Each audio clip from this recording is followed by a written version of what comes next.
बिस्मिल्लाहिर्रहमानिर्रहीम। अस्सलाम वालेकुम नाज़रीन, प्रोग्राम मुकाबिल में मेरे और आमिर मतीन साहब की तरफ से देखने वालों को हम खुश आमदीद कहते हैं। ऑडियो लीक्स का मामला है जिस पर वज़ाहिर नज़र आ रहा है कि चीफ जस्टिस ऑफ पाकिस्तान को नज़रअंदाज कर दिया गया है। सुप्रीम जुडिशल काउंसिल की बजाय जो मौजूदा गवर्नमेंट है उसने जस्टिस काजी फ़ाइज़ ईसा साहब की सरबराही के अंदर ये जुडिशल कमीशन बना दिया है। ऑडियो लीक्स की सभी चाहते हैं कि तहकीकात हों, मगर एक अहम सवाल है जिसकी तरफ लगता है कि कोई भी जाना नहीं चाहता कि आखिर ये फ़ोन कॉल कौन है जो टैप करता है, कौन है इसे लीक करता है। असल सवाल तो ये है। तहरीक इंसाफ की सियासत के ऊपर भी बात करेंगे कि पीटीआई के लिए ये मुश्किल वक्त है या फिर हम समझ सकते हैं कि एक रोशन मुस्तकबिल की उम्मीद लगाई जा सकती है। सियासी पंछी इस वक्त तहरीक इंसाफ का साथ छोड़ने लगे हैं। तहरीक इंसाफ में से जाने का ये जो अमल है, या मैं कहूँगी फूट है, ये कोई सियासी अमल है या फिर पॉलिटिकल इंजीनियरिंग का ये एक शाखसाना इसे करार दे सकते हैं। इस वक्त पूरे मुल्क के अंदर कानूनी और आईनी बहरान हमें मुकम्मल तौर पे अपना फन फैलाए हुए नजर आ रहा है। इस पर आमिर मतीन साहब का तजिया हम लेंगे। सबसे पहले आमिर साहब, असल तूफान उठा इन ऑडियो लीक्स के ऊपर, न जाने किसकी किससे ऑडियो लीक मिला दी गई, तोड़ फोड़ के उसको बनाया गया, एक्चुअल में ये सब बातें होती रहीं। ये जो कमीशन बना है, इस कमीशन की जो हैसियत है कानूनी, उसको आप किस तरह से देख रहे हैं? ये जो आपने सवाल किया ना, बड़ा अच्छा किया है कि जी जोड़ तोड़ के बनाया गया कि नहीं बनाया गया है। ये बहुत अहम है ये बात कि इसकी तफ्तीश होनी चाहिए। ये बहुत ज़्यादा मजाक ही बन गया हुआ है कि पहले ये आम लोगों की आती थी, अब कोई जज जनरल प्राइम मिनिस्टर के दफ्तर की होती रही हैं। ये जो सारे 5-6 इन्होंने जो TORs बनाए हुए हैं जिन जिन कालों की तफ्तीश कर रहे हैं, मेरा ख्याल है सबसे पहले तो इनको तफ्तीश करनी चाहिए जो शहबाज शरीफ साहब की अपनी एज प्राइम मिनिस्टर जो लीक हुई हुई हैं मरियम बीबी के साथ उनकी गुफ्तगू की कि फलाने आदमी को उनके मशीनें मंगवाने के लिए लगा दिया जाए, और फिर इमरान खान की एज प्राइम मिनिस्टर जो है वो जो लीक हुई हुई हैं कि प्राइम मिनिस्टर हाउस की जब ब्रीच हो जाए सिक्योरिटी तो उससे आगे क्या रह जाती है बात। सबसे अहम तो तफ्तीश वो है, वहाँ पता नहीं कौन कौन सी कौमी सलामती की मीटिंग होगी, किस किस की रिकॉर्डिंग क्या क्या किसके पास है। सबसे अहम तो वो है, वो मिसिंग है। उन्होंने अपनी मर्जी कर दी है। इसकी कानूनी हैसियत का ये है कि इस पर जो बहस हो रही है कि ये गवर्नमेंट ने जो अपनी मर्जी का जज, अपनी मर्जी के जो TOR बना दिए हैं, इसके ऊपर बहुत ज़्यादा सवाल आ जाते हैं कि आज से पहले मुझे नहीं याद पड़ता कि कोई ऐसा जुडिशल कमीशन जो है, अच्छा जुडिशल कमीशन हम वैसे ही कोई भी जज हो तो कह देते हैं रिटायर्ड जज जुडिशल कमीशन नहीं होता। जुडिशल कमीशन उसको कहा जाता है जिसके अंदर सर्विंग जज हो। तो जुडिशल अगर कमीशन है तो CJ की ये कानून नहीं है, मगर एक रवायत रही हुई है। रवायत इसलिए उसकी मर्जी की होती है कि जिस तरह इवन यहाँ से वहाँ पुलिस जाती है या इवन SP का एक दूसरे भी जाते हैं, कानून में नहीं लिखा मगर पूछा जाता है उससे। वो इसलिए भी पूछा जाता है कि जजेस का जो है एक मुकदमात की एक लिस्ट चल रही होती है और चीफ जस्टिस जो होते हैं वो एक किस्म के एडमिनिस्ट्रेटर होते हैं। बाकी जजेस की तमाम की value, high court supreme court की तमाम जजेस की वैल्यू बराबर होती है। ये कोई पुलिस की हायरार्की नहीं होती है। जजेस जो होते हैं सुप्रीम कोर्ट का जूनियर तरीन जज और सीनियर तरीन चीफ जस्टिस के इख्तियारात और इंडिपेंडेंस बराबर होती है, मगर चीफ जस्टिस एडमिनिस्ट्रेटर होता है। तो इसलिए एडमिनिस्ट्रेटर का से पूछना जो है ना वो एक ज़रूरी ही होता है। तकरीम का हिस्सा भी है और ज़रूरत भी है, उसकी जो है समझ भी आती है उसकी इफादियत। दूसरा मेरा ख्याल है कि फ़ाइज़ ईसा साहब को, जस्टिस साहब को, जज साहब को एहतराम मैं कहूँगा, मेरा ये उम्मीद थी कि वो रिक्यूज़ कर लेंगे अपने आप को, वो इनकार कर देंगे कि कई दफ़ा गवर्नमेंट ज़्यादा से ज़्यादा ये कह सकती है कि फ़लाने साहब को लगाएं। ये नहीं है कि आप अपनी मर्ज़ी का उस जज साहब के ऊपर भी आप उनकी अगली दफ़ा वो चीफ जस्टिस होने वाले हैं तो उनकी उस साख को भी नुकसान पहुंचाया जा रहा है कि जब गवर्नमेंट ख़ास तौर पे कहे कि ये जज साहब हमारे इस मुकदमे को सुने, जो कि बहरहाल पॉलिटिकल है और TORs भी अपनी मर्जी के हैं वहाँ पे बनाए हुए। तो और ये मफरूज़ा भी गलत है वैसे कि फ़ाइज़ ईसा साहब जो है कई फैसलों पे उनके नाकिद रहे में हैं, हुदैबिया के मतलब नाकिद रहे में हैं, मगर जो उन्होंने कोयटा की इंक्वायरी की हुई है वो कमाल की हुई है। उन्होंने जो फैज़ाबाद की इंक्वायरी की हुई है कमाल की, दिलेराना की हुई है। तो ये मफरूज़ा भी कि वो गवर्नमेंट के हैं उसके मुताबिक जाएंगे। मेरा ख्याल है कि ये इनको उल्टी पड़ सकती है कि वो ये ज़रूर चेक करेंगे कि ये जो जजेस की ख़ानदान की जो कौन कर रहा है, ऑडियोज़ किस तरह कर रहा है, वो इसमें चाहे TORs में डायरेक्टली नहीं भी है वो लाजमी, उनको रोकता कोई नहीं है उस चीज़ को चेक करने में, और मेरा ख्याल है कि वो करेंगे भी। पर ज़्यादा बेहतर था कि अगर वो कहते कि उनसे कहा गया तो चीफ जस्टिस साहब से इजाज़त ले लेते।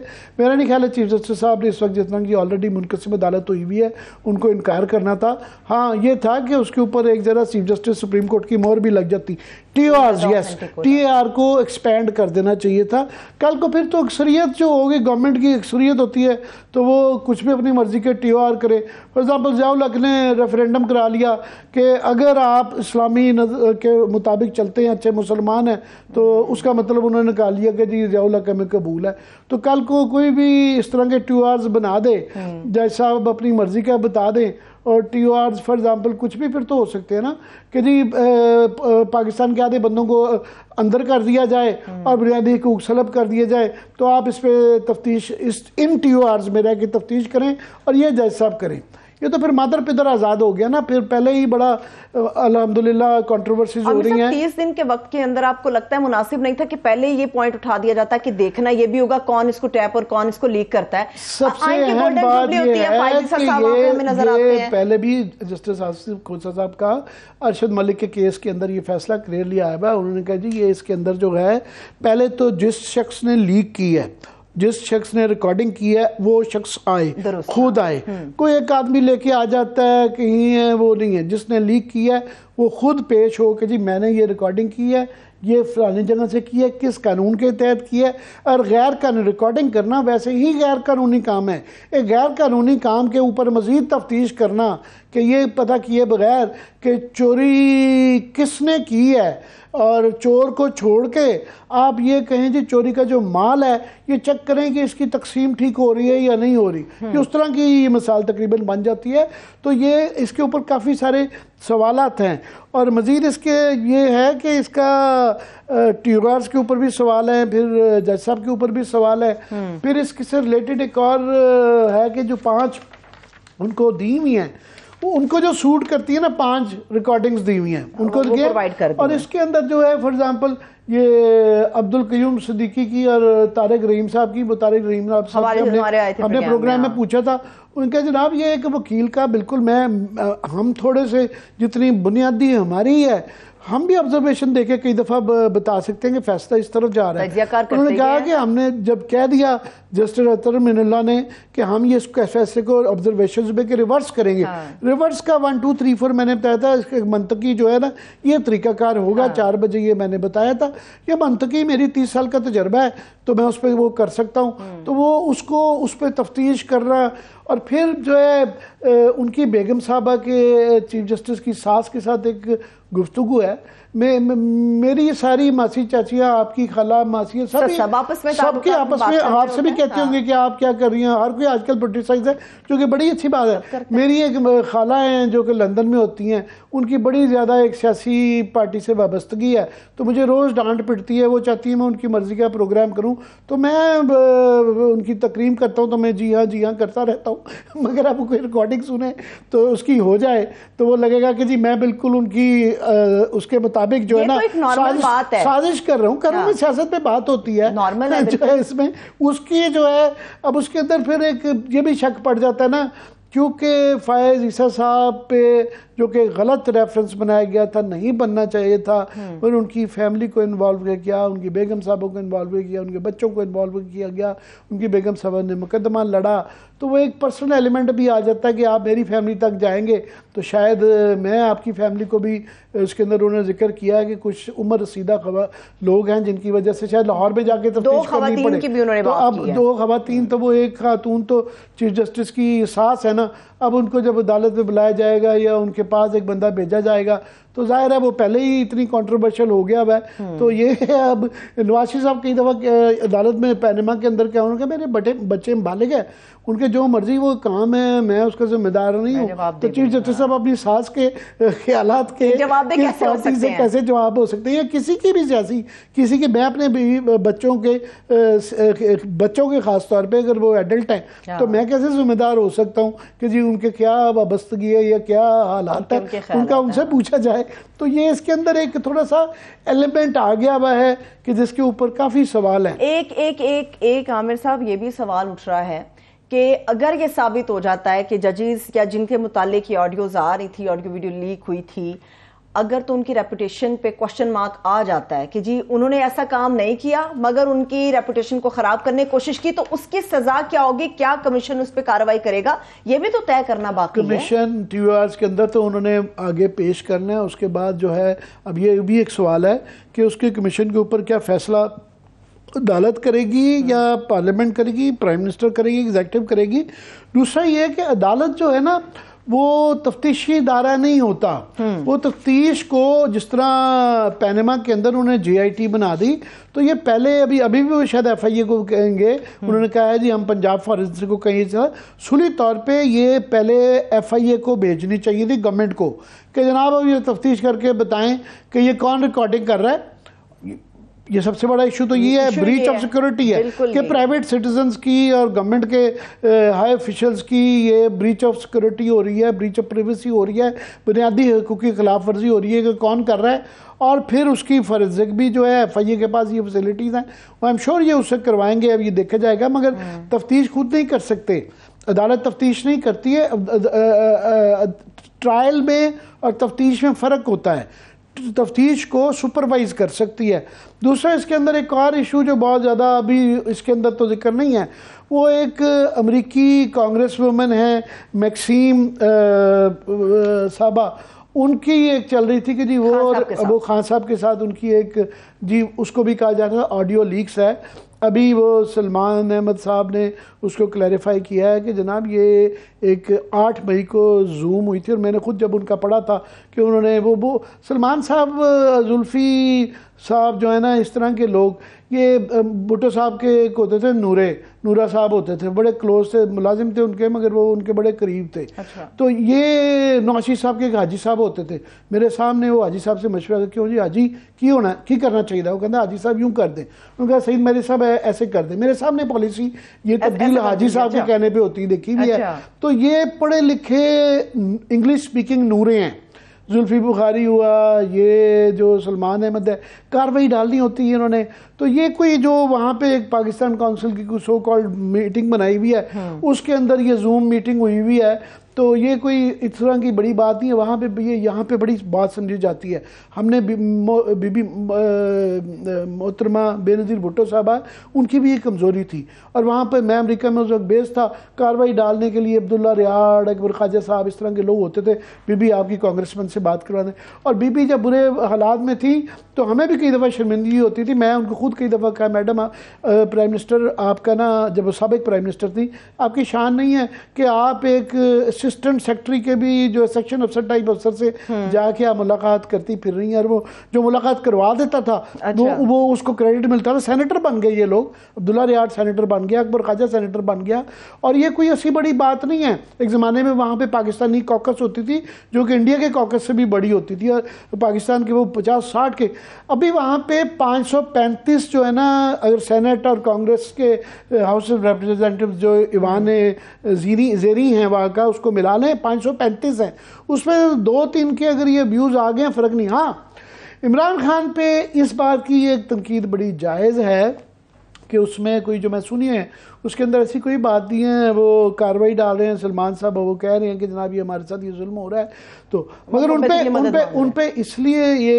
एक जायज़ है कि उन्होंने क्योंकि बहुत ज़्यादा ये बयानिया बनाया साइफर का कि जी ये इंडिया अमेरिका के साथ मिलके जो मेरे खिलाफ ये साजिश रजीम चेंज की सारी है, तो उसके बाद फिर वैसे ही पहले ही वो इस बात की करेक्शन कर चुके हुए हैं कि नहीं जी हम अमेरिका के साथ ताल्लुकात तो रखना चाहते हैं, ज़रा बाइज़्ज़त रखना चाहते हैं, कई बयान दे चुके हैं, ये उसी की तसलसल की कड़ी है। मगर ये ज़रूर है एक जायज़ तनकीद बन जाती है कि एक तरफ आप जब बयानियाँ बनाते हैं कि अमेरिका ने मेरे खिलाफ साजिश करके रजीम चेंज करवाई, फिर उन्हीं के कांग्रेसमैन के सामने जो है ना इस तरह के आप रिक्वेस्ट करना कि आप हमारे लिए ज़रा ये इस इशू को रेज़ करें, आपके करने से बड़ा फ़र्क पड़ेगा। तो वो एक इखलाकी एक ज़रूर सवाल आ जाता है। बाकी ये वो जो अंग्रेजी में कहते हैं it's not a big deal, क्योंकि इतना बड़ा मसला नहीं है ये। ठीक है, लेकिन आमिर साहब देखना होगा कि क्या चीफ जस्टिस ऑफ पाकिस्तान की तरफ से कोई ऐसा सख्त रद्द-ए-अमल इस कमीशन के ऊपर आता है, और सेकेंडली ये कि इसका दायरा सियासतदानों तक वसी होना चाहिए या नहीं होना चाहिए, इस पर बात कर लेते हैं। हमारे साथ इस वक्त माहिर कानून अबूजर सलमान नियाज़ साहब मौजूद है। बहुत शुक्रिया अबूजर साहब, थैंक यू सो मच आपके वक्त के लिए। जी अबूजर, मैं तो अपनी आजकल क्योंकि सारी सियासत अदालतों के इर्द गिर्द घूमती है, तो हमारे जैसे सहाफ़ी भी जो है ना थोड़े बहुत कोई वकील ही बन गए हैं, और उससे ज़्यादा हम अपनी अदालती एक्सपर्टीज़ का वो डालते हैं। आप वकील हैं और आप ज़रा राय हमें दें कि ये जो जुडिशल कमीशन बनाया गया है, जस्टिस फाइज सीजर साहब को उसका हेड बनाया गया है, 3 जजेज़ हैं उसके अंदर, एक उसके अंदर बलूचिस्तान हाई कोर्ट के चीफ जस्टिस हैं और साथ में इस्लामाबाद हाई कोर्ट के चीफ जस्टिस हैं। इसकी कानूनी हैसियत क्या है? इस पर कोई एतराज़ात हो सकते हैं कानूनी?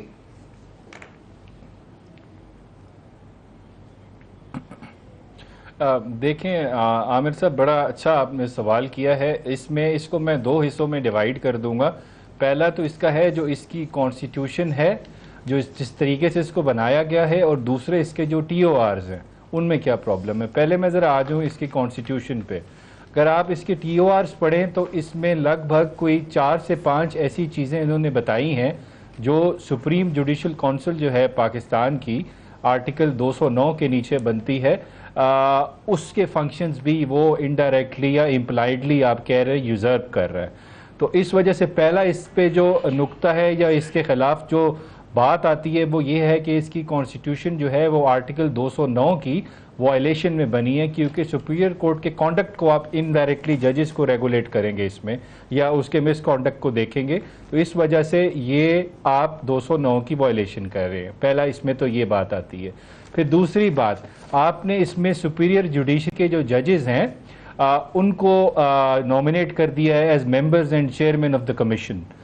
अब इससे पहले देखें कानून में तो उधर नहीं लिखा हुआ सेक्शन 3 में कि जज नहीं हो सकता सर्विंग, लेकिन हमारे यहाँ जो प्रैक्टिस रही है, और मैं ये बता दूं जब प्रैक्टिस एक चल रही होती है तो उसको फिर कानून का दर्जा ऑटोमेटिकली मिल जाता है। ये हमारी जजमेंट्स कहती हैं सुप्रीम कोर्ट की। जो प्रैक्टिस चल रही है वो ये चल रही है, जब भी कोई जज नॉमिनेट होता था तो वहाँ के चीफ जस्टिस की कंसल्टेशन से होता था।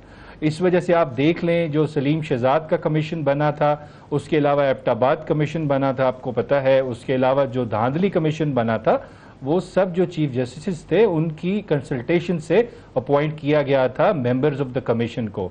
और इसके अलावा देखें आप, इधर फेडरल सर्विस ट्रिब्यूनल है, पंजाब सर्विस ट्रिब्यूनल है, कंपटीशन एपेलेट ट्रिब्यूनल है, बहुत सारे ट्रिब्यूनल्स हैं। जब उनके मेंबर्स अपॉइंट होते हैं तो हमेशा चीफ जस्टिस से जो कंसर्न्ड होता है कंसल्टेशन की जाती है, और इस कंसल्टेशन की जो इंटरप्रिटेशन है वो ये है कि वो बाइंडिंग होगी ऑन द एग्जीक्यूटिव अथॉरिटीज। सो इस वजह से इसमें ये प्रॉब्लम है। ये तो इसकी जो बनावट है या जो इसकी कॉन्स्टिट्यूशन है उसमें ये 2 मसाइल मुझे नजर आ रहे हैं। अब दूसरी प्रॉब्लम जो सबसे बड़ी और मेरे लिए बहुत बड़ा कंसर्न है आमिर साहब, वो है इसके TORs। देखिए आपने सारे मसले डिस्कस कर दिए हैं इसमें, लेकिन जो मेन मसला है जो हर इंसान के, पाकिस्तान के शहरी के बुनियादी हकूक जो है आर्टिकल 14 राइट टू प्रिवेसी, उसको जो वायलेट कर रहा है उसको आपने एड्रेस नहीं किया। आपने इसमें जो कमीशन है उसको ये नहीं कहा कि आप इन्वेस्टिगेट करें कि ये जो अनलॉफुल सर्वेलेंस है और जो इलीगल टैपिंग है, फोन कॉल जो बगिंग है, ये कौन कर रहा है और ये किसकी परमिशन से कर रहा है। क्योंकि हमारे मुल्क का आईन और हमारे मुल्क का कानून तो ये कहता है कि आप अनलॉफुल सर्वेलेंस नहीं कर सकते। यही काजी सॉरी आपकी बात काट रहा हूं, इन्होंने जो प्ली आपकी कथकलावी माँ कि इफ्तिखार चौधरी के ज़माने में जब ये केस आया था, उनका मुझे फैसला है कि उन्होंने इतनी ज़्यादा इसकी जो ऑब्जर्वेशंस दी थी उसमें ये कहा था कि इसके ऊपर जो है गवर्नमेंट को बर्खास्त किया जा सकता है। ये इतना सीरियस चार्ज है कि किसी जज की या किसी प्राइवेट सिटीज़न की गैर कानूनी सर्वेलेंस या उधर करना। जी, ये बिल्कुल ये कहा गया है, बेनज़ीर भुट्टो केस है 1998 का PLD, वो ये कहता है कि जब आप अनलॉफुल सर्वेलेंस करेंगे जजेस की तो दैट अमाउंट्स टू कि इट्स अ गुड ग्राउंड कि ये जो इलेक्टेड गवर्नमेंट है ये डिसॉल्व हो जाए। ये जजमेंट थी सुप्रीम कोर्ट ऑफ पाकिस्तान की। फिर काजी फायद ईसा साहब ने खुद ये प्ली ली थी कि मेरे खिलाफ जो इंफॉर्मेशन प्रॉपर्टीज की कलेक्ट की है ARU ने, वो अनलॉफुल तरीके से की है, इलीगल सर्वेलेंस की है मेरी और मेरी फैमिली की इंफॉर्मेशन की। तो इस वजह से इसको कहते हैं कानून में फ्रूट ऑफ पॉइजनस ट्री, कि इसका आप फ्रूट नहीं खा सकते, ये इलीगल है, ये एडमिसिबल नहीं है एविडेंस में। तो इस वजह से सबसे पहला सवाल तो ये बनता है कि ये कौन लोग टेपिंग कर रहे हैं। ये इतने पावरफुल हैं कि प्राइम मिनिस्टर का ऑफिस भी सेफ नहीं है, वहां पे भी रिकॉर्डिंग हो जाती है। आमिर साहब UK का प्राइम मिनिस्टर था 1890s में, उसने राइट टू प्रिवेसी को बड़ा अच्छा एक्सप्लेन किया था। उसने कहा कि गरीब आदमी की झोंपड़ी में बारिश जा सकती है, तूफान जा सकता है, लेकिन किंग ऑफ इंग्लैंड जो है वो परमिशन के बगैर नहीं घुस सकता, कोर्ट का वारंट उसको चाहिए। सो अगर आपने किसी की कॉल रिकॉर्ड करनी है तो you need permission of the court.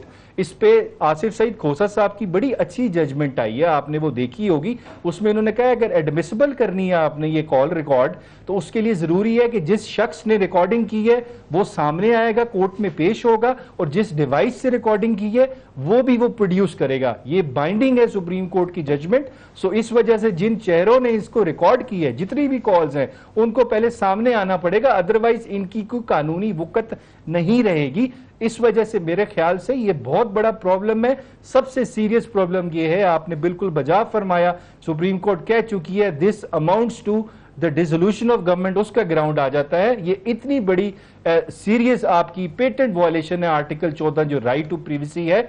इसमें तो अब आमिर साहब देखें इंटरनेशनल इशू भी आ गया कि एक कांग्रेसमैन जो है वुमेन है उसकी कॉल भी लीक हो चुकी है। तो अब अमेरिका के अगर शहरी के खिलाफ जुर्म होता है तो अब सर मैंने आगे आपके ज्वाइन करने से पहले ये करेक्शन किया है कि वो जो अमेरिकी कांग्रेसमैन वाली थी, ये एक जूम की मीटिंग थी, ये सलमान अहमद साहब जो आर्टिस्ट हैं ये उन्होंने करवाई थी, और उन्होंने एक ट्वीट भी इससे पहले कर चुके थे कि अमेरिका ने पाकिस्तान को वो कर दिया है। सो ये कोई लीक नहीं थी, ये उन्होंने खुद अनाउंस की हुई थी। ये 3-4 लोगों के साथ जो जूम मीटिंग हुई थी, ये उस तरह की लीक के नहीं है। ये मैं थोड़ा सा आपको करेक्ट कर दूं। ठीक है, बिल्कुल ठीक है आमिर साहब। लेकिन फिर बुनियादी हमारा जो मुद्दा है, जो सवाल है, वो ये है कि इस मेरे ख्याल से जो कमीशन है इसको तो सबसे पहली रिक्वायरमेंट यही रखनी चाहिए, क्योंकि इससे एग्रीव्ड ऑलरेडी काजी फाइजा साहब इसके चेयरमैन है इसी चीज से। उनको पहली रिक्वायरमेंट यही, डिमांड यही रखनी चाहिए कि आप TORs को अमेंड करें। आप सबसे पहला सवाल जो है वो ये है कि ये कौन रिकॉर्डिंग कर रहा है, इलीगल टैपिंग के पीछे कौन है, ये प्रिवेसी कौन ब्रीच कर रहा है, उसको भी हमें मौका दे कि हम उसको भी तलाश करें, उसकी जो जड़ है वहां तक भी पहुंचे, और फैक्ट फाइंडिंग जो जाएगी उस हद तक जानी चाहिए। मैं वैसे इसके पीछे एक मफरूजा जो सोच है वो ये मैं समझता हूँ उसके अंदर थोड़ी सी बदनीति आ जाती है कि ये मफरूज़ा रख के फायद ईसा साहब शायद कोई इनको फेवरेबल दें। वो बहरहाल उन्होंने चीफ जस्टिस बनना है, तो वो इस TOR के अंदर रहते हुए इसके अंदर भी काफ़ी गुंजाइश होती है जज साहब के पास, कमीशन के पास, कि वो इसको एक्सपेंड कर लें। ये जो इसमें अगर जिक्र नहीं भी है कि कौन कर रहा है कौन नहीं कर रहा, तो इसमें ला सकते हैं। ये अज्यूम करना कि जी वो शायद विद इन दी बड़े टाइट नेट उसके अंदर जो है आयरन क्लैड TORs के अंदर रहेंगे, उससे बाहर वो नहीं जाएंगे, ये भी शायद गलत है और उनकी शान के भी खिलाफ है। दूसरा, आपने कहा कि ये पहले उनको ये कर देना चाहिए था TORs क्वेश्चन, मगर इसकी पहला इजलास हो चुका हुआ है जिसके अंदर वो उन्होंने TORs को क्वेश्चन नहीं किया। ठीक है, इन मामलों पे ब्रेक से वापस आके मजीद कंटिन्यू करते हैं। अबूजर सलमान नियाज़ साहब हमारे साथ मौजूद रहेंगे। छोटी सी ब्रेक से वापस आके आमिर साहब के इसी सवाल से अबूजर साहब की तरफ जाएंगे। Stay with us.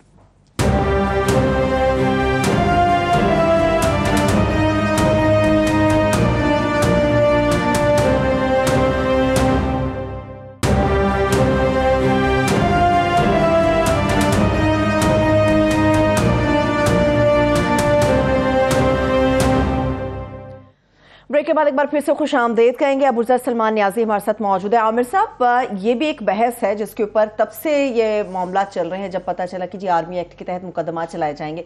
आपका शिकवा था, रज़ा रब्बानी साहब खामोश हैं, रज़ा रब्बानी साहब भी बोले, सिविल सोसाइटी भी बोली, सुप्रीम कोर्ट बार काउंसिल की तरफ से भी मुख्तलिफ किस्म के बयान आते हैं। अबूजर से जाने से पहले मैं थोड़ा सा इसका नाज़रीन को ये ब्रीफ कर दूं, इसमें दो अहम आज वाक़यात हुए हैं, क्योंकि काफ़ी देर से बहस चल रही थी कि आया सिविलियंस को ये जो हमले बड़े ही, जिसको सभी ने मजम्मत की है कि आर्मी की तनसीबात के ऊपर नहीं होने चाहिए थे, इसको ये बहस चल रही थी कि सिविलियन अदालतों में करना चाहिए या आर्मी एक्ट के तहत मिलिट्री अदालतों में करना चाहिए, ये बहस जारी है। दो अहम इसके अंदर आज जो है ना डेवलपमेंट्स हुई हैं। एक प्राइम मिनिस्टर ने ये कहा कि जो सिविलियन उसके ऊपर तनसीबात पे हुई है उसको हम ATA के तहत करेंगे, मगर जो आर्मी तनसीबात की हुआ है वो आर्मी एक्ट के तरीके करेंगे। और उसमें ये भी उन्होंने इशारा दिया कि आर्मी एक्ट के अंदर कोई तरामीम भी की जाएंगी मज़ीद, क्योंकि ये भी बहस रहती थी कि उसमें आर्मी एक्ट के अंदर ये गुंजाइश अमलाक की है या नहीं है। कुछ लोगों के ख्याल में ये अबूज़र से पूछेंगे बाद में कि है या नहीं है। पर एक और डेवलपमेंट इंपॉर्टेंट ये है कि एक सिविल सोसाइटी की तरफ से HRCP और उसके साथ बेताशा जो है cross the board political parties के एक लीडरान ने, सिविल सोसाइटी के मेंबरान ने, HRCP ने इसकी मजम्मत भी की है कि आर्मी एक्ट के तरीके नहीं करना चाहिए। उस मुश्तरका बयान पर सेनेटर रज़ा रब्बानी, जिनका मैं शिकायत करता रहता था, फाइनली उन्होंने अपनी प्रेस रिलीज भी दी है जिसमें उन्होंने कहा जी ये एक बहुत बुरी प्रैक्टिस है। 1952 के आर्मी एक्ट के ज़रिए ये करना, ये तरमीम भी जब आइन में 23वीं कही गई थी और उसके ज़ायद APS के उसमें वो भी गलत था, मगर उस वक्त एक जज्बाती कैफियत थी, उस वक्त भी एक नामनासिब था, मगर बहरहाल वो हो गया तो अब तो बिल्कुल ही नामनासिब है। कानूनी हैसियत को छोड़ के ये इट्स अ बैड प्रैक्टिस। और इसके अंदर बाकी जो उनके साथ लोग शामिल हैं उसमें सेनेटर मुशाहिद हुसैन हैं, नफीसा शाह पीपल्स पार्टी की MNA हैं, फिर अख्तर मेंगल साहब हैं, महमूद खान अचकज़ई, ये सारे हलीफ हैं PDM पार्टी के, और साथ में मोहसिन दावर हैं, फरतुल्लाह बाबर हैं, और भी एक काफ़ी लंबी चौड़ी उसकी है। उसके अंदर फिर फीस पाशा, अकमल हुसैन, कैसर बंगाली, वाइस चांसलर्स हैं, साफ़ी हजरात, एक लंबी लिस्ट है जिन्होंने इसको कंडेम किया है। मैं अबूज़र आपसे जो उसकी आर्मी एक्ट के हवाले से जो ये इसको अमलाक को नुकसान करने की सेक्शन 2D की आर्मी एक्ट की बहुत ज़्यादा आजकल बात हो रही है, उसके हवाले से, और ये जो मुजव्वज़ा तरामीम कह रहे हैं प्राइम मिनिस्टर, ये क्या तरामीम हो सकती हैं और ऐसे मौके पे लाई जानी चाहिए जबकि पहले ही आवाज़ें उठाई जा रही हैं इस तरह की? देखें आमिर साहब, पहला तो आपका सवाल मैं बता दूं, जो आप कह रहे हैं प्राइम मिनिस्टर ने भी कहा इसमें हम तरामीम करेंगे, इसका मतलब यही है कि जो अभी आर्मी एक्ट की इस वक्त सूरत हाल है, जो उसकी सिचुएशन है, उसके अंदर तो गुंजाइश नहीं है कि आप सिविलियंस को ट्राई करें। क्योंकि अगर आप आर्मी एक्ट का सेक्शन 2 पढ़ें, देखें एक सेक्शन 2 अमेंड हुआ था 2015 में, जब आइनी तरमीम आई थी, आपको याद होगा 21वीं और फिर 23वीं आई थी, उसमें सनसेट क्लॉज था, वो 2019 में एक्सपायर हो चुकी है। उसने सेक्शन 2 का जो एम्बिट था वो बहुत ज़्यादा वाइड कर दिया था, और उसका मेन टारगेट ये था कि जो सेक्टेरियन टेररिज्म है या जो TTP के लोग हैं जो मुल्क के खिलाफ जंग कर रहे हैं, उनको आप मिलिट्री कोर्ट्स के थ्रू ट्रायल उनका कर लें। तो वो तो हमने किया, कोई APS का अटैक था, उसके बाद सुप्रीम कोर्ट ने भी उसको वैलिडेट कर दिया 9-6 जजेस ने डिसेंट किया था। और इसमें इंपॉर्टेंट चीज़ मैं आपको बता दूं, जस्टिस कादी फाइज ईसा ने तब भी डिसेंट किया था कि मिलिट्री कोर्ट्स ह्यूमन राइट्स की वॉयलेशन है, मैं इससे एग्री नहीं करता। अच्छा, लेकिन सुप्रीम कोर्ट ने कर दिया उसको वैलिडेट, तो वो फिर ट्रायल हुए, आपके सामने है सारा कुछ। लेकिन 2019 के बाद की सिचुएशन चेंज हो गई है। अब सिर्फ 2 सिचुएशंस में आप किसी सिविलियन का ट्रायल कर सकते हैं। ऑफिशियल सीक्रेट एक्ट के अंडर कर सकते हैं, लेकिन उसमें कोई डिफेंस से रिलेटेड इशू होना चाहिए आपके मुल्क का, और या फिर आप, वो तो अप्लाई होता नहीं, यहाँ कोई सीक्रेट डॉक्यूमेंट्स की लीकेज का इशू है नहीं, या फिर कोई इंस्टिगेट करता है किसी फौजी को कि वो अपनी ड्यूटी ना करे। लेकिन इंस्टिगेट खाली करना इज नॉट इनफ कि उस इंस्टिगेशन के बाद उसने वो ड्यूटी ना भी की और उसके बाद उसने परफॉर्मेंस ना भी दी हो। सो दोनों सिचुएशंस मुझे तो नजर नहीं आती इसमें किसी सिविलियन को आप लेके जाए। सो इसके करंट सिचुएशन अबूज़र, आर्मी की अमलाक को जो नुकसान पहुंचाना है ये आर्मी एक्ट के तहत सिविलियंस उसके कर सकते हैं, पहली बात। और दूसरा, अपील के हक की बहस रहती है कि अदालतों के अंदर इसकी अपील की हक होना चाहिए, नहीं होना चाहिए, है नहीं है। देखें आमिर साहब, पहला सवाल है, मैंने जो पूरा आर्मी एक्ट है उसको आप पढ़ लें, इमलाक को नुकसान पहुंचाने पे बिल्कुल मिलिट्री कोर्ट के अंदर ट्रायल नहीं हो सकता। ये एट मैक्सिमम अगर आप ये उससे इन्फर करें कि अगर दहशत फैलाना मकसद था तो एंटी टेररिज्म कोर्ट में ये केस हो सकता है, अगर उसका मकसद ये था। तो इसके अलावा आर्मी एक्ट में कोई गुंजाइश नहीं है। अगर आपने तरमीम भी करनी है तो आपको कॉन्स्टिट्यूशन अमेंड करना पड़ेगा, क्योंकि 7 मिलिट्री कोर्ट्स भी बनाने पड़ेंगे जिस तरह पहले बनाए थे। इस वजह से simple legislation is not enough, you need a constitutional amendment, और वो फिर सुप्रीम कोर्ट उसको रिव्यू भी करेगी। ये भी साथ माइंड में रख ले। और दूसरा सवाल आपका जो था वो आमिर साहब क्या था, जो दूसरी चीज आपने पूछी? दूसरा अपील का हक। जी हाँ आमिर साहब, इसमें अपील प्रोवाइडेड नहीं होती, लेकिन हमारी जो जूरिस्प्रूडेंस डेवलप हुई है, जो सुप्रीम कोर्ट की जजमेंट्स हैं और हाई कोर्ट की जजमेंट्स है, वो ये कहती हैं कि अपील तो इसमें आर्मी चीफ के पास खुद जाती है, लेकिन अगर कोई ऐसी प्रोसीडिंग्स हैं जो विदाउट ज्यूरिसडिक्शन है या पेटेंटली इलीगल है कि वो ट्रायल नहीं बनता था मिलिट्री कोर्ट का, लेकिन आपने फिर भी वहां पे किया है, तो बेशक वो उस वक्त केस चल रहा भी हो तो आप हाई कोर्ट में उसको चैलेंज कर सकते हैं, और चलने के बाद भी उसको चैलेंज कर सकते हैं उसके फैसले को। आपके सामने कर्नल इनाम का केस है, उनको सजा मिली थी, फिर उसको लाहौर हाई कोर्ट के पिंडी बेंच ने सेट असाइड कर दिया कि ये प्रोसीडिंग्स जो थी विदाउट ज्यूरिसडिक्शन है, ये आर्मी कोर्ट का ट्रायल नहीं बनता था, वो ऑफिशियल सीक्रेट एक्ट के नीचे उनके हुआ था। तो इस वजह से हाई कोर्ट फंडामेंटल राइट्स की बात हो तो बिल्कुल वो प्रोसीड कर भी सकती है, इसको रिव्यू भी कर सकती है, जजमेंट आने से पहले प्रोसेस को भी, प्रोसीडिंग्स को भी, और जजमेंट आने के बाद भी उसको देख सकती है, अगर ये कंडीशंस मीट हो जाए जो मैंने आपको बताई हैं। वो आर्मी की तनसीबात और इमलाक के ऊपर जो नुकसान पहुँचाया गया है वो तो बिल्कुल अपनी जगह ठीक है, पर ये जो सिविलियंस का ATA के तहत पर्चे, जब ऐसा माहौल हो जिसके अंदर 8000 बंदा गिरफ्तार एक पार्टी का किया गया और हर एक को आपने MPO 3 और 144 की वायलेशन में किया गया है, और हमने हाल ही में देखा है कि ये जो सुप्रीम कोर्ट के सामने जलसा हुआ और डंडा बरदार लोग जिस तरीके से क्रॉस किया उन्होंने, और उधर मरियम बीबी खुद तकरीर कर रही हैं वायलेशन ऑफ 144 और मौलाना फजलुर रहमान, एक किसी का पर्चा नहीं किया, तो ऐसे माहौल में फिर तफ्तीश मशकूक नहीं हो जाती? बिल्कुल आमिर साहब, पहला सवाल तो देखिए 8000 बंदे का ATA के नीचे ट्रायल नहीं हो सकता, और क्योंकि वो स्पेशल कोर्ट्स हैं, स्पेशल सर्कमस्टांसेस के लिए बनाई गई हैं। उसमें सिर्फ ये जरूर नजर आना चाहिए कि जिस बंदे ने ये किया उसका मकसद था दहशत फैलाना, ये एक सुप्रीम कोर्ट की रिक्वायरमेंट है जजमेंट की, फिर ATA के नीचे ट्रायल होगा, नहीं तो नॉर्मल क्रिमिनल ट्रायल होगा। और दूसरी बात, आप बिल्कुल ठीक कह रहे हैं, जिन लोगों ने इस्लामाबाद हाई कोर्ट पे जब इमरान खान साहब को अरेस्ट करके इस्लामाबाद हाई कोर्ट की बिल्डिंग तोड़ी, उसकी भी सैंक्टिटी है, फिर सुप्रीम कोर्ट के साथ उसके गेट ब्लॉक कर दिए, उसकी भी सैंक्टिटी है।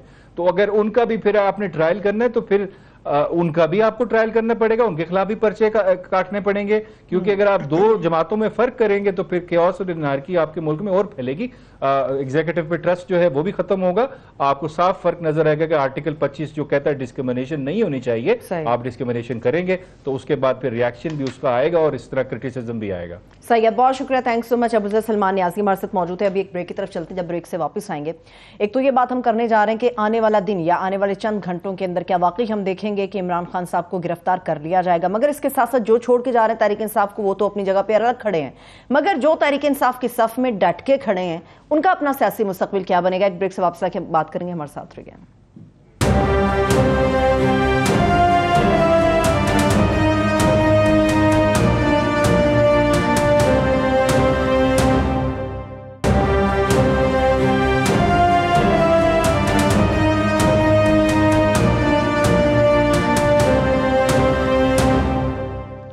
ब्रेक के बाद एक बार फिर से खुशामदेद कहेंगे। आमिर साहब, बहुत सारी चीज़ें हैं जो पॉलिटिकल हमारे मामलात को, सबसे पहले तो ये जो इंतखाब था 90 रोज़ का होना, वो ना जाने 90 रोज़ कहाँ दफन हो गए हैं। वो 14 मई का फैसला, कल पटिशन है, दोबारा से उसकी समाअत होने जा रही है, क्या बनेगा? कोई फैसला नहीं निकलेगा इसमें? अब आपको किसी ये दाद तो देनी पड़ती है ना PDM को कि अब जो भी है ये सारा बयान ही उन्होंने बुलवा दिया है। वो एक पंजाबी का इसका लतीफ़ा है कि इंसान को सर की भूल के ना कुछ और की फिक्र पड़ जाती है, तो उन्होंने ये मैं लतीफ़ा नहीं दोहराना चाहता, समझदार लोग समझ गए हैं। तो ये यही हुआ है कि इसका जिक्र ही नहीं कहीं आ रहा, जो जहाँ से अफसाना शुरू हुआ था कि 90 दिन के अंदर इलेक्शन होने हैं या नहीं होने चाहिए। इवन ये जो सो कॉल्ड हमारे मीडिएटर्स और सिविल सोसाइटी की जो आई हुई है, उनकी तरफ से भी है कि इलेक्शन एक दिन होना चाहिए।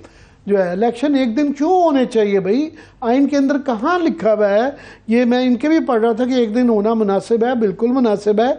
तो उनको चाहिए था कि उनको जब कहा जा रहा था मैंडेट चैलेंज हो गया हुआ था, उनका पहले करवा लेते। अभी भी उनको कौन रोकता है कि वो कहें पीटीआई की तरफ से इशारे आए कि नेशनल असेंबली को आप डिसॉल्व करते हैं तो एक दिन करवा ले, तो वो नहीं करवा रहे। और एक दिन पे होना और उन पे ना करना, बल्कि ये मैं इसके अंदर HRCP की पता नहीं उसके अंदर है या नहीं है, पर ये सो कॉल्ड जो मीडिएटर्स की जो आई हुई है इसमें ये एक नुक्ता बड़ा ही कंट्रोवर्शियल है। अब कल का दिन बड़ा अहम है। दो बड़ी चीज़ें हैं, एक तो ये है कि अदालत हालांकि चाहे इग्नोर हो गया वह, और ये एक तासुर जा चुका है सुप्रीम कोर्ट की तरफ से, जो कि मैं समझता हूँ बड़ा गलत है। एजाज हसन साहब ने बड़ी फूंक दी, लतीफ़ खोजा साहब ने बड़ी फूंक दी, हमारी राउंड टेबल कॉन्फ्रेंस में बड़े बड़े जूरिस्ट ने फूंक दी कि ये कॉर्नेलियस बन गए हैं। वो कॉर्नेलियस जो है ना, वो आधे कॉर्नेलियस बने हुए हैं। He is half pregnant. मैं ये जुमला बड़ी उससे दस्ता कहता हूँ कि अभी तक वो उन्होंने ये जो एक 8-8 दिन की जो डेडलाइन दे रहे हैं, तो वो उससे तासुर ये जा रहा है कि सुप्रीम कोर्ट लेट गई है। चीफ जस्टिस साहब भी ये जो प्रेशर में ये जो बनाए जा रहे हैं मुकदमात, और ये जो रेफरेंस हो गया एक नया जुडिशल कमीशन, उनकी सास की इंक्वायरी की जाएगी, उनकी सास को बुलाया गया, बुलाया जाएगा अदालत में। जब वो आएंगी व्हील चेयर पे बेचारी उम्र सीधा होंगी, लाठी पकड़ के जब आएंगी ये सवाल पूछा जाएगा आप अपने ख्यालात कैसे बयान कर सकती हैं? तो वो अपने उनसे एक बूढ़ी खातून से पूछा जाएगा कि आपके इमरान खान के लिए आपके नेक जज्बात क्यों हैं, और आपने ये कहा कि मैंने उसमें बयना तौर पे, अगर वो सही है कि मैं तो उमर से भी कहा है कि वो है, तो वो क्यों कहा आपने? तो वो ये क्वेश्चन, तो प्रेशर लोग ये तासुर ले रहे हैं कि शायद प्रेशर में आ गए हैं ये वाली चीज़ों का कि जी हम नहीं देते आपको, रिसोर्स भी नहीं देते, फोर्सेस भी नहीं देखे। तो ये अब कल देखना है कि वाकई ये इन सारी चीज़ों के प्रेशर आया है नहीं आया है, कि वो एक तो ज़मीनी हक़ाइक़, फिर वो बात होगी ना मुनीर नज़रिया ज़रूरत वाली बात हो जाती है ना, अगर आप लंबी तारीखें देते हैं और ज़मीनी हक़ाइक़ का जिक्र करते हैं। दूसरा ये तरीका होता है कि जी चाहे आसमान गिर जाए, बिजली गिर जाए, आप अपना अदालत आइन कानून के मुताबिक फैसला करें, फिर देखें कौन किस तरह इम्प्लीमेंट करता है, तारीख उसको जिम्मेदार ठहराती है नहीं ठहराती है, ये तारीख पे ना छोड़े। जो अगली पहले इन्होंने इशारा दिया था कि तारीख इम्प्लीमेंट करवाना इनका फर्ज है, फिर तारीख फैसला करेगी। इन्होंने अभी सिर्फ फैसला नहीं फैसला दिया, इम्प्लीमेंट करवाने की तरफ जोर नहीं डाला। सो कल एक अहम तो ये है कि कल देखना है कि अदालत जान पकड़ती है कि नहीं पकड़ती, कि एक लंबी तारीख दे के फिर कहती है कि आपस में इत्तेफाक राय नहीं होना, इत्तेफाक राय हो नहीं सकता। वो कई दफा दावत दी आपस में बैठना है, तो मामला हल हो जाए, सलामती कमेटी या ISPR के से कहा गया है, मगर जमीनी इस बात की भी निशानदेही करते हैं कि इत्तेफाक राय की तरफ बिल्कुल भी हालात गामजन नहीं है, और नहीं इट्स अ नो कि वो बार बार चौधरी साहब में ना ही समझिए, तो ये ना है भाई खुदा के लिए। ये बड़ी वाज़ेह ना है, ये बड़ी बहुत वाज़ेह ना है। इसके बाद क्या है, नाज़े 8,000 बंदे आ गए हैं। उसके बाद कल दूसरा अहम दिन ये इसलिए है कि इमरान खान साहब की कल पेशियां हैं इस्लामाबाद में, और उन्होंने इस खदशे का इजहार किया है CNN को गलबन कि 80% इम्कान है कि मुझे दोबारा गिरफ्तार कर लिया जाता है। तो कल ये फिर दोबारा सवाल खड़ा होगा कि किस तरीके से अदालत उनको मज़ीद ये प्रोटेक्टिव बेल देती है नहीं देती है। फिर अगर देती है तो जिस तरह बाकियों को देते सारी वो गिरफ्तार कर लिया गया, श्री मज़ारी को कर लिया गया, इसकी आज मजम्मत इमरान खान ने दोबारा की, फवाद चौधरी को कर बेताशा लोगों को पेशी उधर से ज़मानत हुई, एक नए केस में कर दिया। और MP और 144 के अंडर की वायलेशन के तो एक मजाक है ना। मैं अभी जो जिक्र कर रहा था कि जिन्होंने डंडे पकड़ के रेड जोन की वायलेशन की, 144 की वायलेशन की, led by Mariam Bibi and Fazlur Rahman, gate में डंडे पकड़े हुए हैं, इन पे ATA नहीं लगता। 144 की वायलेशन छोड़ें, आप रेड जोन में डंडे पकड़ के उसके गेट ताले तोड़ के आप घुस जाते हैं, उनके ऊपर एक पर्चा नहीं होता। तो जब आप उन पे पर्चा नहीं करते किसी किस्म का, मरियम बीबी पे नहीं करते, फजलुर रहमान पे नहीं करते, और ये इनके जो है फर्स्ट ईयर के 50 लोग पकड़े हुए हैं, और सेकंड थर्ड ईयर के 8,000 के करीब हो गए हैं, और हज़ारों में ATA के पर्चे। ATA के पर्चे का मतलब ये होता है, एंटी टेररिज्म एक्ट में ये होता है कि नाकाबिले ज़मानत होता है, कि ज़मानत नहीं होती। और ये अदालत जिस तरह ये जिसलिए बनाए गए थे, ये बिल्कुल इसका मिसयूज़ होता है अदालत को। मगर अदालतों में भी इतना प्रेशर आ गया क्या जी देखें उन्होंने चीफ जस्टिस ने कह दिया गुड टू सी यू, अब वो एक मजाक बन गया है। एक तमीज़ और एक उसमें ऑफ कोर्स जजेस का एक कॉन्डक्ट होता है जिसके ऊपर ये जजेस को अवॉइड करना चाहिए, जिसका गलत मतलब लिया जाए, चाहे उनका तकिया कलाम भी है, पर एक छोटी सी दुम को पकड़ के अब वो प्रेशर में आइडिया इसके पीछे जो है, इसके पीछे जो फलसफा या स्ट्रेटजी है वो ये है प्रेशर में लाना अदालतों को। जमीनी हालात लग रहे हैं कल गिरफ्तारी हो सकती है। कल नहीं, मुझे अभी जजेस के ऊपर मेरी क्या जसारत है कि मैं क्या कहूँ, मुझसे मैं ज़्यादा इस चीज़ में फिक्रमंद हूँ कि अगर कल किन हालात में गिरफ्तार किया जाता है, अगर किया जाता है, क्या अदालत की हुक्मदुली की जाती है, कितने जोर से पिछली दफ़ा जिस तरह शीशे तोड़ के घुस गए थे और अभी तक वो हमें नहीं पता कि किसके खिलाफ क्या मुकदमा अदालत ने कोई कहा है कि हम इसको देखेंगे, मगर उस पर कोई पेशरफ्त नहीं नज़र आई। तो उसके बाद रिएक्शन क्या आता है, ये सबसे इम्पॉर्टेंट है कि अगर कल इनको गिरफ्तार कर लिया जाता है तो आया ये जो मैसेज दिया गया है कि हज़ारों गिरफ्तारियां कर ली गई हैं और ये जो रोज़ का एक होता है फलाना पार्टी छोड़ गया है, फलाना पार्टी छोड़ गया है, गिरफ्तारियां हो रही हैं, आया इसका असर पड़ा है या नहीं। तो कल एक नया एक इम्तिहान है। आई विश कि ये हम कोई इंसाइटमेंट की तरफ नहीं जा सकते, हमारी भी ख्वाहिश होगी और ये मेरा PTI को भी बार बार दोहराते रहना चाहिए कि पुरअमन होना चाहिए, एहतजाज का बिल्कुल होना चाहिए, मगर तशद्दुद की कोई भी जो है ना कोई जवाब नहीं होता तशद्दुद और तसादुम का, आप एग्जोनरेट नहीं कर सकते, उसको आप उसकी इजाजत नहीं होनी चाहिए। चले एक सवाल में 2 नुक्ते छोड़ देती हूँ। जो जा रहे हैं आमिर साहब, उनका सियासी मुस्तकबिल क्या है? परवेज इलाही साहब, मोनिस इलाही, जो लोग भी जुड़े हुए इमरान खान साहब के साथ, उनका सियासी मुस्तकबिल क्या है? एक तो वजाहत हुसैन और उनके साहबजादे हुसैन इलाही चले गए, तो वो मेरा ख्याल वो उनके ऊपर मुकदमात हो चुके हुए थे और उन्होंने जान छुड़ाई और परवेज इलाही साहब ने भी कहा है कि जनाब मुझे कोई तकलीफ नहीं है। उनके बड़े भाई भी हैं चौधरी शुजात, एक तो उनके ऊपर वैसे भी फैमिली प्रेशर, वो इकट्ठे रहते हैं। आप देखें ना, इवन परवेज इलाही वगैरह, परवेज इलाही की जो हमशीरा है वो चौधरी शुजात की बेगम साहब हैं, उनकी हमशीरा परवेज इलाही की वो हैं, वो मामू भी हैं, चचा भी हैं, एक दूसरों के बच्चों के। तो इस तरह के सबकी आपस में शादियाँ हैं, वो वट्टे सट्टे जो कहते हैं ना, वट्टा सट्टा, तो वो सारे एक घर में रहते हैं, आते जाते सबकी मुलाकातें रहती हैं, तो बड़े सोशल प्रेशर आ जाता है, फैमिली प्रेशर आ जाता है। फिलहाल परवेज इलाही कंडीशनल हैं, वो जो हैं वो बिल्कुल कह रहे हैं कि इमरान साहब के खड़े हम, मगर वो अगेंस्ट एस्टेब्लिशमेंट भी नहीं है। वो आते जाते कोई ना एक आधा बयान दे देते हैं, अभी भी बयान दे देते हैं कि वो कंडीशनल है, उनकी हमायत अगेंस्ट एस्टेब्लिशमेंट नहीं है। वो बार बार इस चीज़ का इसरार करते हैं, ज़्यादा प्रेशर। मगर मैं समझता हूँ ये गिरफ्तारियों से एक लिहाज से PTI का भला हो रहा है। ये इस तरह के अगर ट्रोजन हॉर्सेस, जिस तरह पहले 25 बंदे यहाँ निकल आए थे नेशनल असम्बली में जो कि लोटे बन गए, 25-30 वहाँ लाहौर में बन गए लोटे, उन्होंने वोट भी दिया बाकायदा, वो तो कानूनी लोटे थे। तो ये नून लीग के भी ना एक दौर में आया था कि बड़े लोगों को जनूबी महाज बना के तोड़ा फोड़ा गया और बाखिर उनका जो है ना अंदर से कुंदन बाकी रह गया था, एक जो है ना आप कह रहे हैं कोर बच गया था, वो कोर खड़ा रहा। ये इस दौरान मुझे एक इख्तलाफ है फिर क्लोजिंग की तरफ। पहले जो लोग छोड़ के गए थे, खान साहब ने कहा था ये लोटे हैं, अब जो छोड़ के जा रहे हैं वो कह रहे हैं इनके ऊपर प्रेशर है इसलिए वो जा रहे हैं। मुझे ये शिकवा है खान साहब नहीं, पहले वाले जो था ना वो लालच की उसमें गए थे, उनसे वोट दिलवाया गया था, उसके अंदर काफ़ी शक था।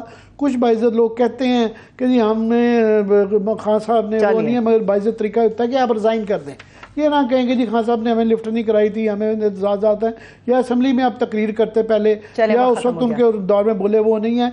तो ये इन लोगों के जाने से मेरा नहीं ख्याल है PTI की पॉपुलर उसको फीलिंग को फर्क। बहुत शुक्रिया, थैंक्स सो मच आमिर साहब। देखने वालों का शुक्रिया, मुझे इजाजत दीजिए, अपना बहुत सा ख्याल रखिए, खुदा हाफिज।